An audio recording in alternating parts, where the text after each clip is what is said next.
Pada awalnya dulu, Cikgu Azmi dan juga Ustaz Mawang dan lain akan boleh masuk dalam. Dia cross kepada pintu masuk dalam dan ada berlaku perbincangan ke dalam tu. Kemudian selang 1-2 demo hantar kat luar saja.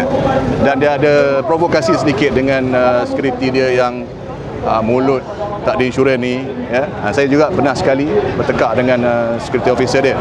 Hari ini kemuncak dia, keangkuhan Amerika tu, langsung tak mau keluar, letak je dalam post box. Ini Malaysia, ini negara kita, ini negara rakyat yang berhimpun pada hari ini.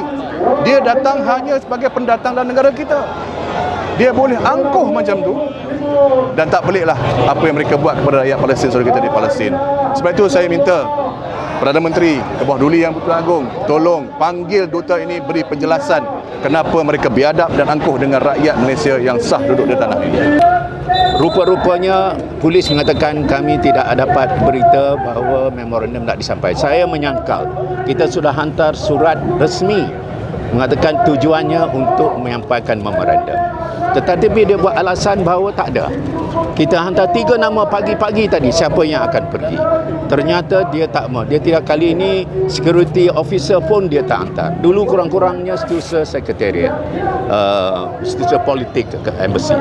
Ternyata kali ini saya kira Amerika sudah kecut dan sudah menjadi sangat desperate, tidak tahu bagaimana nak berdepan dengan semua pihak, baik di kalangan NGO maupun parti politik maupun kerajaan. Itu yang kita tanggapi. Kami buat keputusan tadi, kita letakkan dalam peti surat saja tadi. Dan itu yang mereka kata, dan kita telah mengambil gambar.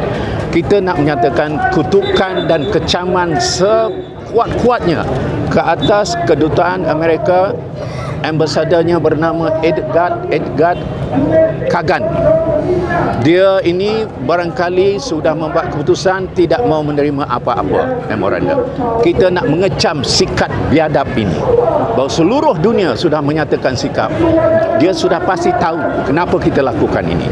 Jadi akhirnya tadi setelah kita menyatakan pendirian, kita hampir-hampir mau mengatakan kami tidak akan berundur dari depan kedutaan selagi dia tidak keluar. Akhirnya kita buat keputusan, kita mengambil gambar dan akhirnya kita letak memorandum ini di dalam peti surat. Sekali lagi kita mengatakan, kita ulangi, kita kecam, kita kutuk sikap yang ditunjukkan oleh kedutaan sangat-sangat biadab. Memorandum ini ditujukan kepada 3 orang. Pertama, Presiden Joe Biden. Yang kedua, Kamala Harris, iaitu timbalan Presiden, dan juga kandidat kepada Demokrat, dan Donald Trump, kandidat Republican. Ketiga-tiga ini menjadi sasaran kita kerana kita tahu ketiga-tiga ini mempunyai sikap yang sama, menyokong terus apa yang dilakukan oleh Israel, malah membiaya, memberi segala kelengkapan senjata. Kita tahu itu, sebab itu kita tuju kepada 3 orang ini.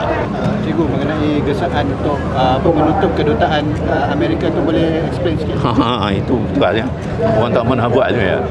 Saya kira kalau Israel ini sudah pun dihambat keluar oleh beberapa negeri, termasuk Ireland, termasuk Bolivia, termasuk France dan juga beberapa, menyatakan bahawa mereka memanggil kedutaan Israel untuk menghadap. Sebenarnya besar.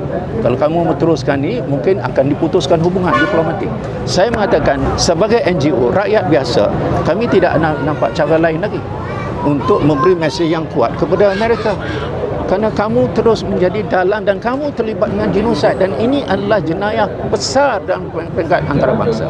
Jadi sebab itu saya mempunyai rasional bahawa kita sampaikan mesej ini, bahawa rakyat sampai ke peringkat mahu kerajaan supaya putuskan hubungan dan juga memanggil Ambassador US, terangkan kenapa mereka berbuat demikian, dan kita nak menyampaikan kepada kerajaan, rakyat bersedia kalau kita memutuskan hubungan dengan Amerika dengan menghambat mereka keluar. Cikgu ada tak lepas itu kita akan ambil part.